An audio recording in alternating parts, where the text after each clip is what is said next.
Oh my god, I have got my US college admit. I haven't got my I-20. Don't know how to start for the visa process. Is it your same case? Don't worry. Hello everyone, this is Shubhangi Tiwari from Smart Step Classes, and on the huge demand of yours, we have come along with one detailed video on how to file your US student F1 visa. What are the document requirements? What are the procedures? How to prepare for it? And how much lengthy procedure it is. So guys, if you have applied for the US universities for any of the UG or PG program, the visa process remains almost constant. There are no much differentiations. It's just that some of the universities provide the I-20. I-20 is the document which is provided by the university, and that is considered as the first ever document released by the university which is required for the visa filing. So if you are planning to punch in your visa for the US, what are the first thing? You've got your admit. Now, second important element is you have to work on your financial guarantee form.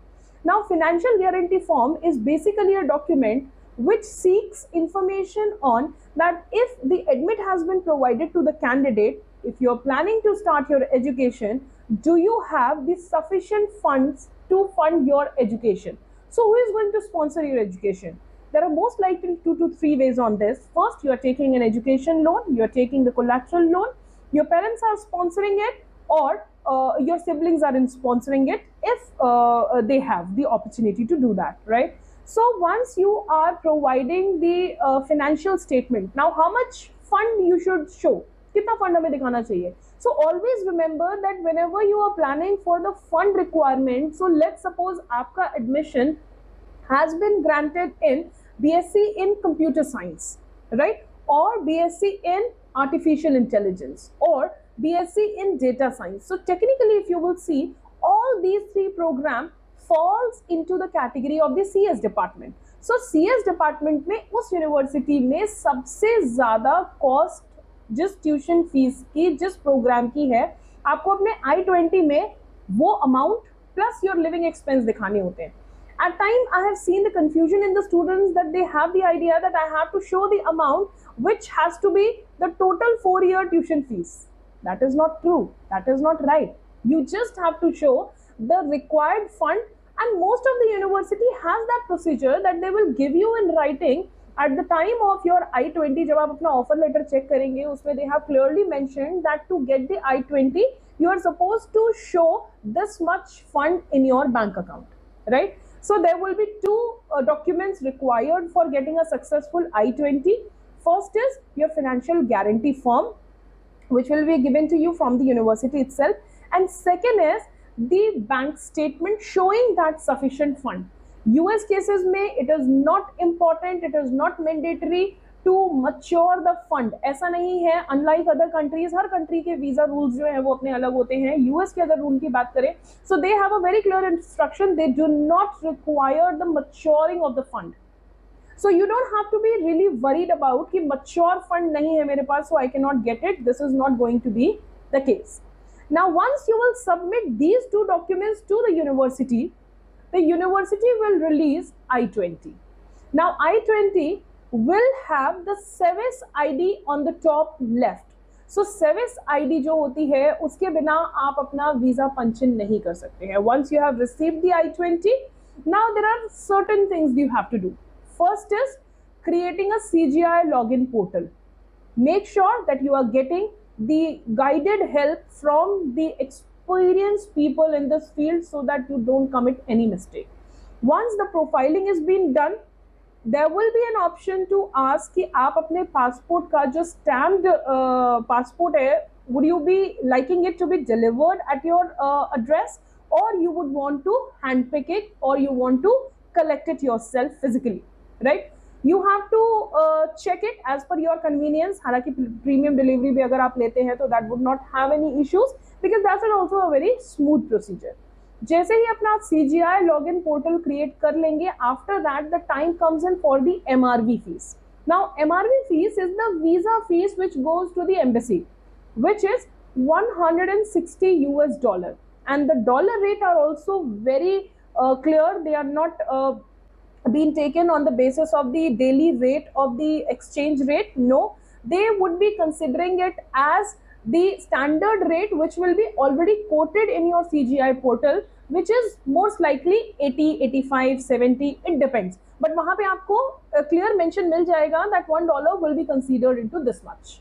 After this amount, there will be three options to pay. You can pay it with the Express American Express card. You can do it the NEFT, or you can do one thing that you can go to the bank physically. We generally suggest, क्योंकि US embassies की जो websites होती हैं, जो process होती हैं, they are so much into operation, they are so much connectivity issues, there are so much technical glitch, there are so much usage that people have. It is always better that you take the cash, go to the bank and deposit it. Now how you are supposed to do that? जैसे ही आप अपना login profiling कर लेते हैं on the US embassy portal, there will be a PDF that comes in which suggests you to pay the fees through bank.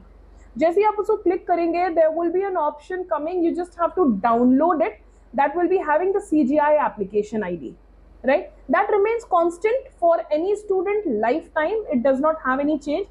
अगर आप fresher हैं, आपका रिफ्यूजल केस है, any case you fall into, but this is not going to have any change. So what do you have to do? उसका एक print out लेना है, you have to take the cash with you and you can only visit to bank, either the Axis Bank or the City Bank. वहाँ पे आप जाएंगे, you will show this print out and they will understand it very well that this is for the US Embassy, because they are having the tie-up with only two banks, that is Axis Bank and second is the City Bank. You will take the cash, you will go there, you will deposit, you will show the receipt, and they will give you a stamping and give it back to you, and your amount, the fees that you have paid, will automatically receive its receipt ID on the portal after 48 hours. So आपको manually उसमें कुछ add करने का option नहीं होता है, that let's suppose you have paid, अगर आप जाके देखते हैं and you feel like I have already paid but it is not updated in the system, so this is not going to happen, right? Because there is no manual updation which can take place, there is only an automatical updation which is done by the bank side. But yes, it is going to take 24 to 48 hours of time. Now once the CGI payment has been done, now your portal has come to a state wherein you can book your or schedule your visa dates. हालांकि US के cases में it is majorly found कि एक intake के लिए embassy में maximum 3 times जो है आपके वीजा स्लॉट्स जो है ओपन होते हैं, and that is why it is considered that getting a US visa is a challenge incorporated procedure because the dates are not that available. So आपको क्या करना है कि आपने शेड्यूल कर दिया.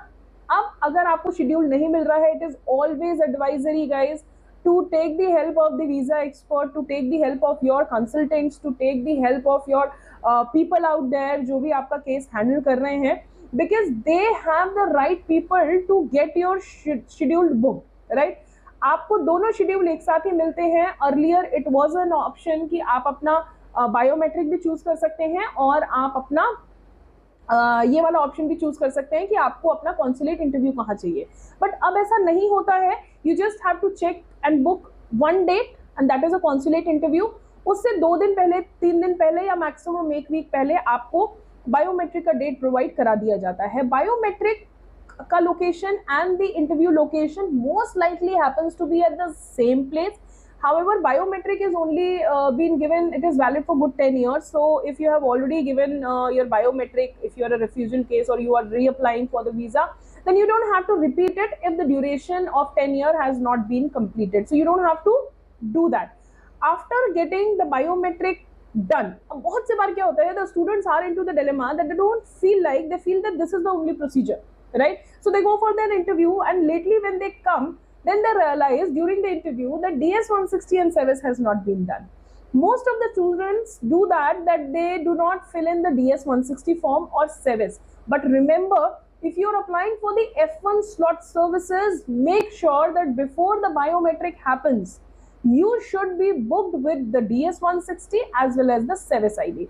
जो भी आपके काउंसलर्स हैं, whosoever is handling your case, your agent or your visa expert, ask them for the right link to fill the DS-160.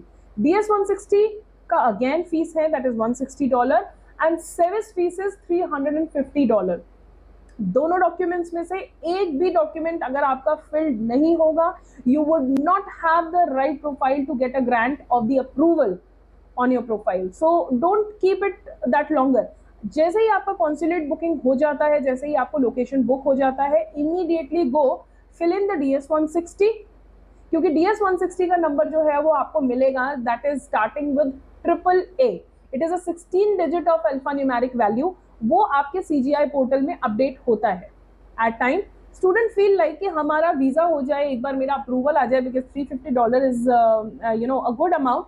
So they feel like कि एक बार मेरा वीजा आ जाए तब मैं DS-160 और सेविस फिल करूंगा, but that is not going to work for you. That is going to absolutely against you, because this is not the case. This is not how it works. So before the consulate interview, you should be sure that you have paid your MRV fees, you have filled up the DS-160 form, and you have filled the SEVIS form. After filling all these forms, then your profile is absolutely ready for the visa interview, and now you have to start working on the interview. So how to prepare for the interview? Most of the time I have seen that a lot of students are having a lot of thrill, lot of they're frightened with the interview because they don't know that what will be asked. And I have seen that a lot of consulate interviewers are in a very strict mode, and they just cancel or they just reject your visa in the 30 seconds. No, this never happens like that.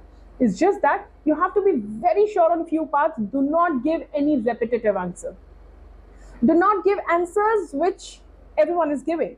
So if you're asking, if there's a question that why do you choose to go to this university, most of the time you would see that student would end up saying that this is a very good university, this has been my dream university, this is a very lucrative university, this has a lot of range of program, I'm always wanting to study into this university. But what you are telling, which is not told to them by the other contestants, by the other applicants.